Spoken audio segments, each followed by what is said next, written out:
नमस्कार. DS4 चॅनलमध्ये आपले स्वागत आहे.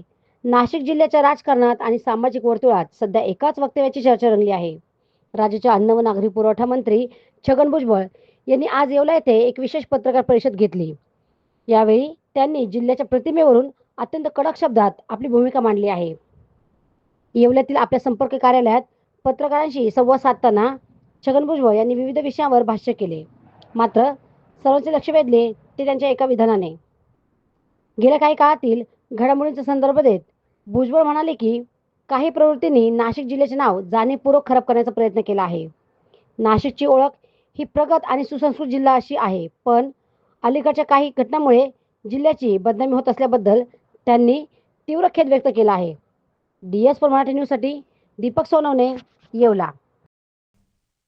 त्या खराबने खरोखरच नाशिकचं नाव खराब करून टाकलेलं आहे. आणि त्याच्यामध्ये आता हे एक एक काहीतरी कुठच्या तरी कंपनीचं सुद्धा आम्ही मीडियामध्ये वाचलं. नाशिकच्या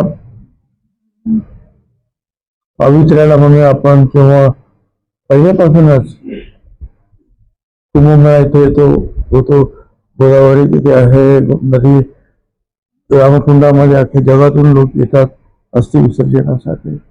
या सगळ्या पावित्र्याला कुठेतरी धक्का लागल्यासारखं वाटायला लागलं की हे जे आहे अशा गोष्टीमुळे जे आहे लोकांच्या मनामध्ये जे आहे एक वेगळी भावना निर्माण होते, तुच्छतेची भावना निर्माण होते. परंतु नाशिकची जनता जी आहे त्या जिथे जिथे अशा काही गोष्टी असतील त्या गोष्टी निश्चितपणे त्याचा समाजात पोलिसांना बरोबर घेऊन करतील. आणि हे असे काय उद्योग कुठे चालले असतील ते निश्चितपणे बंद होतील आणि नाशिकचं जे आहे पावित्र्य जे आहे कायम राखण्यासाठी सगळे प्रयत्न करतील. आणि आता ही एक म्हणजे हायटेक कंपनी आहे, मोठी कंपनी आहे. असं आहे की पोलीस जिथे जिथे ज्यांनी कायदा हातात घेतलेला आहे, अत्याचार अन्याय केला असेल त्या त्या ठिकाणी निश्चितपणे कडक कारवाई करतील. त्याच्यामध्ये कुठला धर्म कुठलं कर्म काहीही बघितलं जाणार नाही. त्याने चुकीचं काम केलं त्याबद्दल निश्चितपणे पोलीस त्यांच्यावर कारवाई करतील. त्याच्याबद्दल अजिबात शंका असण्याचं काहीही कारण नाही. मला तर आत्ताची या क्षणाची काय परिस्थिती आहे ती काही कल्पना नाही. मी तुम्हाला सांगितलं की मी जी 1-1.5 वाजताची माहिती घेतली होती, जय पवार तिथे खास बसलेले होते त्या कामासाठी, लोकांची समजूत काढण्यासाठी. 18-20 लोक तोपर्यंत त्यांनी सांगितलं की आतापर्यंत माघार झालेली आहे. नाही तर आणखीन काही लोक माघार त्यांनी घेतली असेल, बरेचसे लोक माघार घेतील. मी या संदर्भामध्ये मंत्रिमंडळामध्ये चर्चा केली. सगळ्यांनीच त्याबद्दल जे आहे महाराष्ट्रभर अनेक ठिकाणी हा अवकाळी पाऊस फार मोठ्या प्रमाणावर होऊन वेगवेगळ्या जे आमच्या पिकांचं नुकसान झालेलं आहे.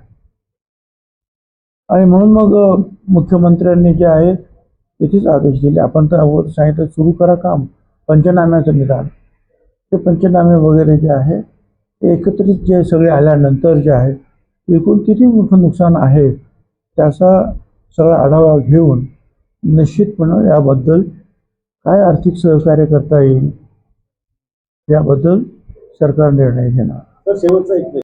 मला काही कल्पना त्याने माघार घेतली की नाही, कोणी म्हणजे नावानिशी मला काही कल्पना नाही कोणी माघार घेतली कोणी घेतली नाही. तसं आम्ही पण त्यांच्याशी बोललो, इतर पोलिसांशी बोललो, सगळ्यांशी बोललो. काय अडचण आहे मला काही कल्पना नाही, कारण त्यांनी ठरवलं होतं की बाहेरून कुठून या 1-2 ठिकाणी काहीतरी काम चालू आहे म्हणून सगळ्या मोठे ट्रक्स आणि सगळीच वाहतूक इथून येते आहे. आणि 2-2 तास म्हणजे अपघात होत्या, पण 2-2 तास ती वाहतूक सुटत नाही. तर त्याबद्दल मागे पण मी चर्चा केली होती. आता मीटिंगमध्ये परत अधिकाऱ्यांना बोलवलं, काय अडचणी आहेत ते समजावून घेऊ. मी सर्वप्रथम जे आहे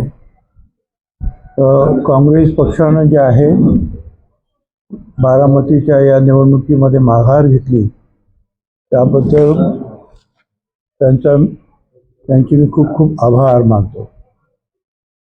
या संदर्भात प्रयत्न तर सुरू होते. स्वतः उपमुख्यमंत्री सुनेत्राताई यासुद्धा खरगे साहेबांशी बोलल्या.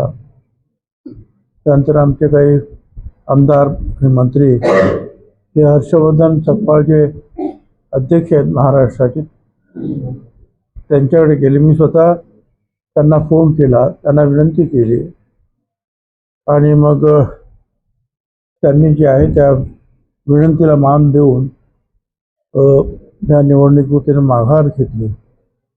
त्याबद्दल काँग्रेसच्या नेत्या सोनिया गांधी, राहुल गांधी, खरगे साहेब, हर्षवर्धन त्या सगळ्यांचे आणि ज्यांनी माघार घेतली ते उमेदवार त्या सगळ्यांचे मी पुन्हा एकदा आभार मानतो.